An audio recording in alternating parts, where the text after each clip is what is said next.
a bonus with the free pattern, there is a free download to have these tags if you would like them as part of your decoration. The link is in the description.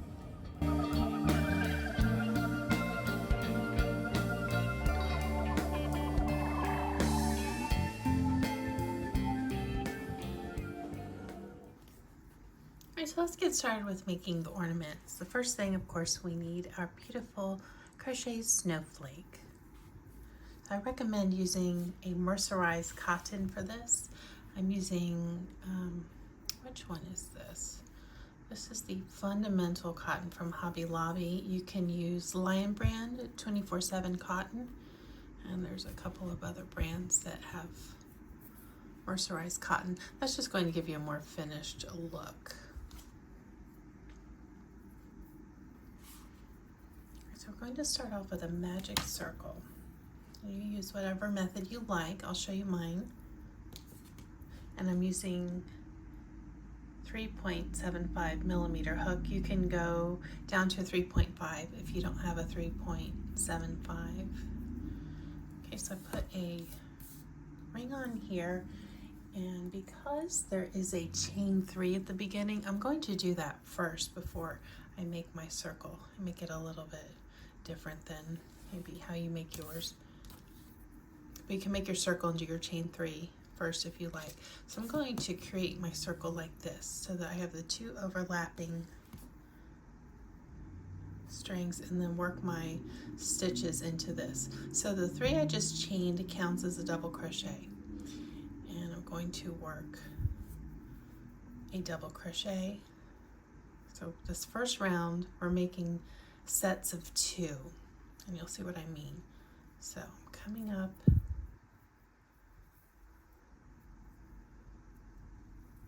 and then double crochet. So that's a set. I'm going to close this up a little bit. Then chain 2 and work another set of double crochet. So I want 6 sets of 2 double crochet and 6 sets of chain 2 spaces, and that will complete round 1. So another chain 2 again.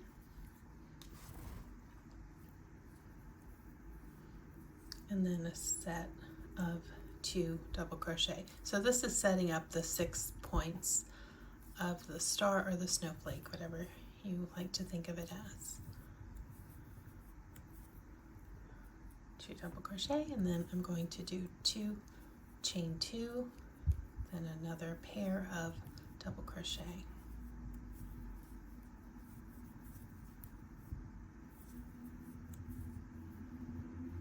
So 1, 2, 3, 4 sets. I need 2 more.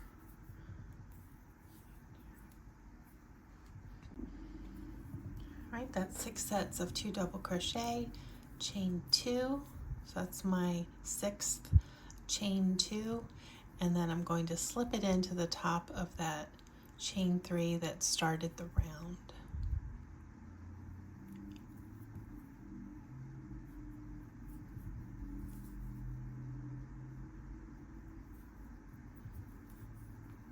Pull this a little bit close. It's not going to close up completely, and it's not supposed to if you look at the others. There's a visible ring in the middle.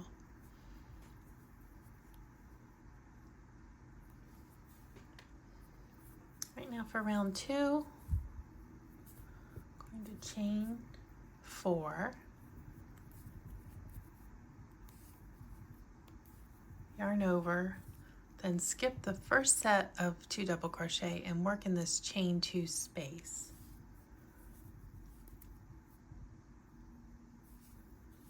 So 1 double crochet, chain 2, and double crochet into that same space again.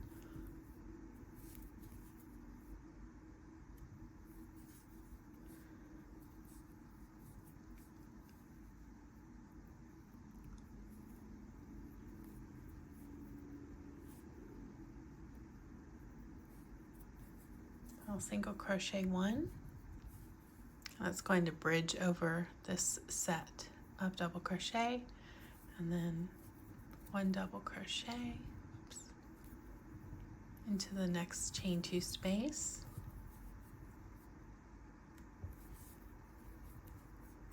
chain 2, and another double crochet in there again.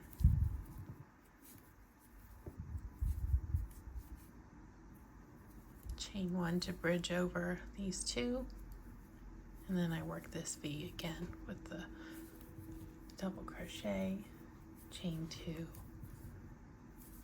and double crochet again into the chain 2 space. This is starting to form our star points. Chain 1 to bridge over, double crochet, chain 2, double crochet again into that same chain 2 space. So that's how I work this round. Finish up, and I'll be back. All right, so you'll end this round with the V. You will not add another chain 1 bridge because the chain 1 would have been in the first start of the round. That was a chain 4. So you'll slip into the top of that 1, 2, 3, and I'll slip into that 4th stitch. And then we go to round 3. Now for this, single crochet into the first stitch.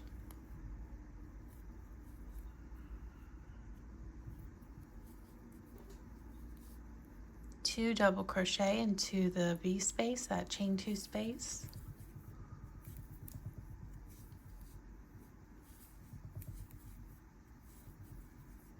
Chain 2, and another 2 into that same space. So now our star point will begin, and you'll be making 6 sets of these. And that's the first one.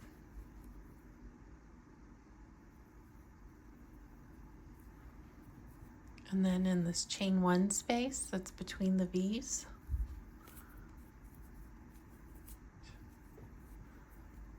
you'll work a single crochet.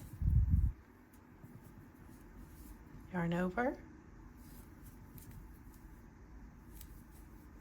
2 double crochet into the chain 2 space,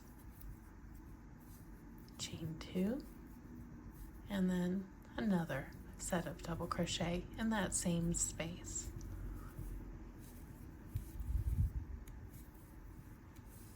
See the star starting to form these points. Single crochet to the chain 1 space, and again 2 double crochet with a chain 2 and another 2 double crochet into this space.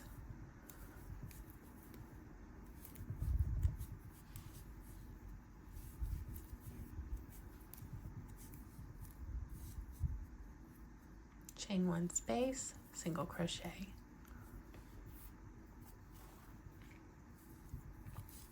Yarn over, 2 double crochet,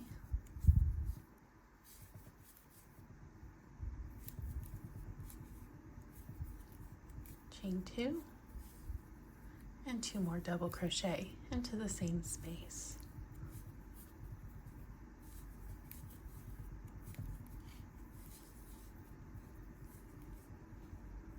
So it should be looking like this now. All right, so at the end of this round, you will end with a single crochet.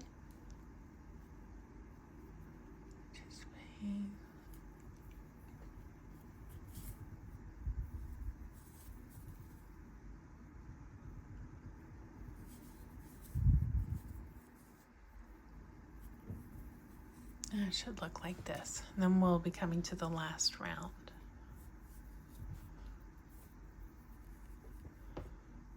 I'm going to single crochet in the first. I did not slip that round. Now this round works a little bit different because we're going to really be doing some increases to get these star points.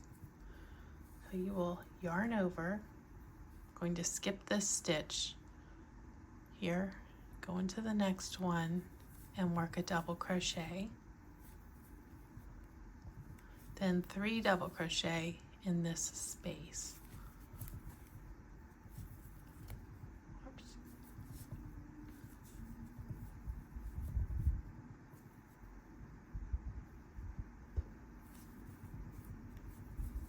One, 2, 3, chain 2, 3 more in that same space,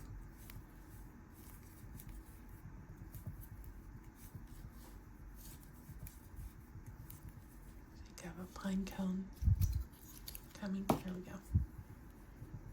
Then a double crochet in this stitch,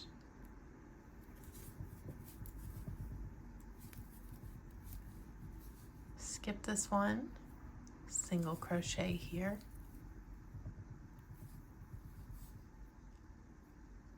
skip, double crochet in the next, yarn over, then the 3 into the chain 2 space, 1, 2, and then 3 double crochet, chain 2, another 3,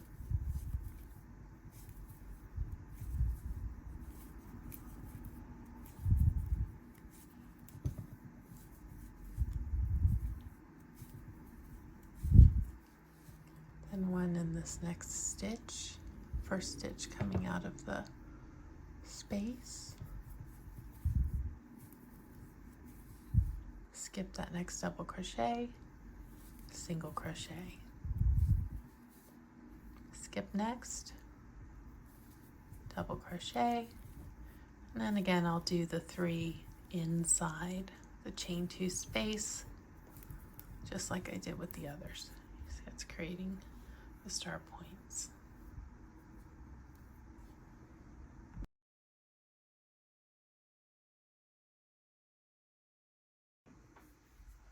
All right, I'm at a point now where I finished my the snowflakes or the stars, and I need to make this ring here. So how you'll do that, get your ring, and I'm going to cut about 4 feet of yarn to wrap this. Maybe a little extra because I don't want to come up short. It's 4 lengths and then some.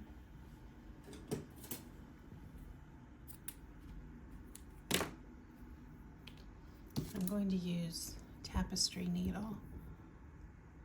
You don't have to, but I want to keep it a double length so that I'm not having to pull so much through every time I wrap it. And I'll have to adjust that along the way. So what you want to watch for when you're doing this is keep the tail that you start with long enough up here, and then the other end will come up and join it. And if you're a little bit off, it's okay. You can unwind it towards the end. But also, since this will be attached, keep it so that there's enough space to bring up a new loop. That long tail you left for your star or snowflake can come through here and look seamless sitting on here. And I'm going to show you what I mean now. So I can pull this through, and how long did I leave this? I think this is about 10 inches. Just however long you think you want yours to be. All right, so that'll be my starting tail right here. And then just pull your yarn back and forth. If you have kiddos you want to get involved in this, you can give them this task.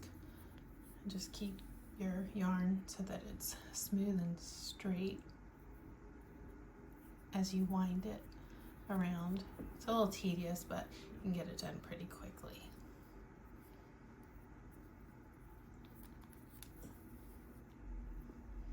and then have your beads out for the next step.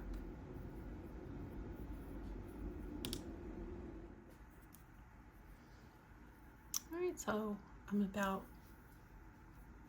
done here. I'm just going to double check that I have enough space that I can fit in on that opposite end, the tassel, and I do. So with using that 4 feet plus a little extra, that was pretty much just enough to do this length. So this is what I mean by if for some reason this isn't as long as you wanted it. Of course, it's always to have it too long because then you can cut it. But if you were to need to unwrap it just a little bit to give more length and add more rounds with that working end, you would be able to do that. So you don't have to be perfect when you first start this, the wrapping sequence. Okay, so now I'm going to add my beads. And I laid them out before I strung them on just to see what order I wanted them in. And I need to put my yarn back on this to get them on there. Back in the hook on this, listen to me. Okay, thread those. And then I'll do my blue, or light blue, natural. Do a plaid one on this one. Reminder, this set I got from Temu, and it may not be available depending when you watch this. Temu's a wholesaler, and sometimes they run out of things. It's a bunch of different vendors, kind of like Amazon, and even if one sells out, someone else may have it. So I've got in the pattern an image of what these are called so that you can do a search and find something similar if you want to use these. If you have, you can get creative. There's other types of beads in the craft stores, but I really like these, and these beads inspired this design. I know sometimes when you click on something you like, you want exactly what's being used.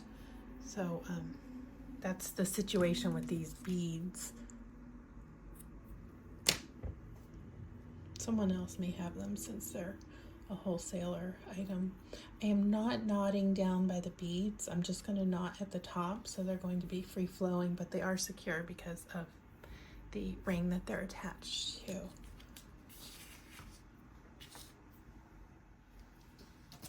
And so I've left that long tail on my star, and I didn't weave it in yet.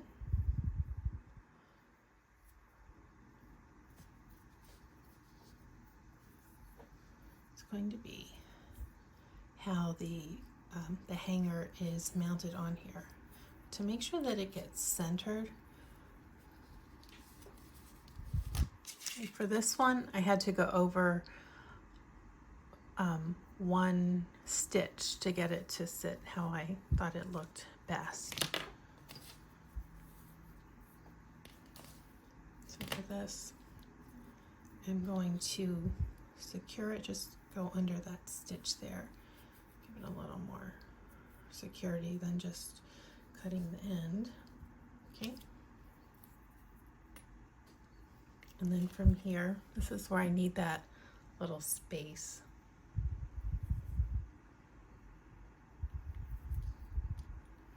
Nudge it open with my needle, and there you see it just fits seamlessly. And for me, I did not want it directly up against the snowflake or star. You can see I have about a half of an inch of a drop there. That's just personal preference. You do yours how you like yours. And I'll come back in a different spot.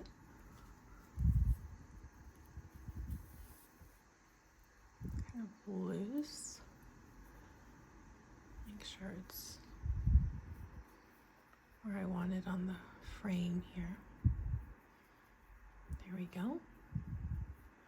Bring it down. And then at this point is where I'm going to weave in the end to make sure that it's anchored in and gives enough support to the ornament.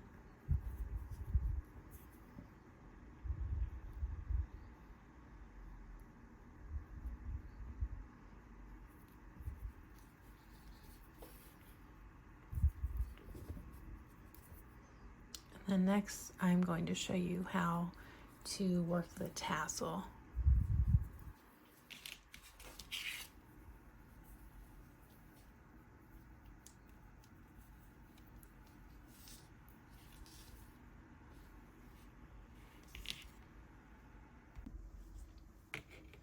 And I've finished putting the beads on to my ornament, and now I want to add a tassel down here. What I'm going to do, I'm going to use 2 wood beads, and you're going to be limited to how full the tassel can be because of the size of the holes. I suppose you could drill them bigger. I don't know if they would crack. I don't know. I don't have a drill. So I'm just going to make do with what I can. So how to thread the most yarn that I can through here. I'm going to use a needle that fits through here. And what I'm going to do is just loop it. I'm going to go back and forth through here and then catch the loop on my finger. Oops, I don't need this just yet. Just kind of hold it up there and go back and forth a few times, leaving the same amount on each side, and that gives me some options with how long I'm going to make my tassel.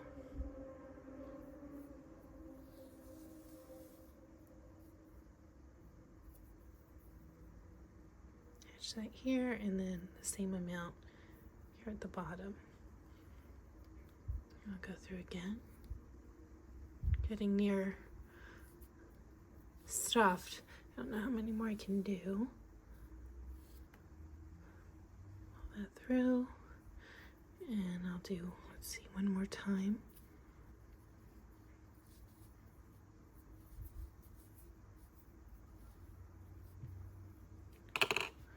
Bring my tail through.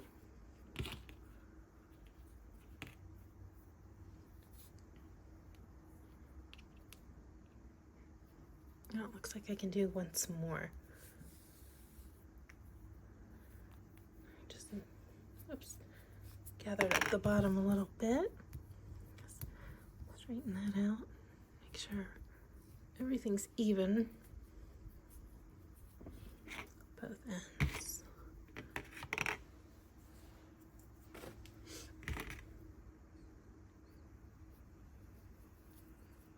Might be pushing my luck to go through one more time, so that's how much I can get through these. And then from here I'll attach this to the base.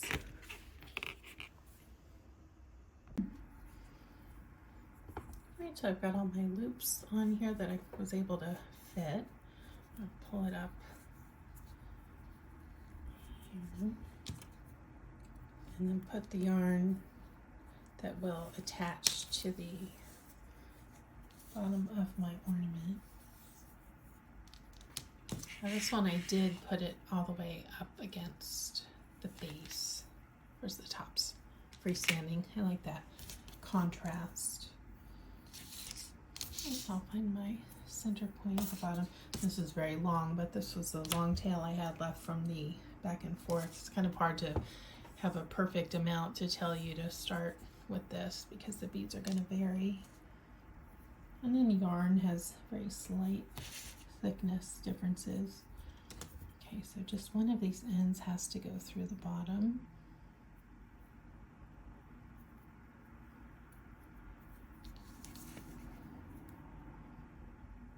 Right there in that center stitch. Pull it through.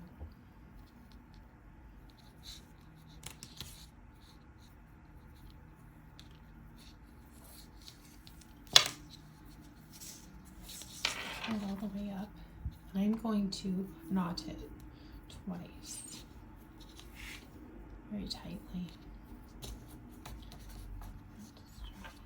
And 2. You can do 3 times if you feel you must. Cut it. And then slide these all the way up.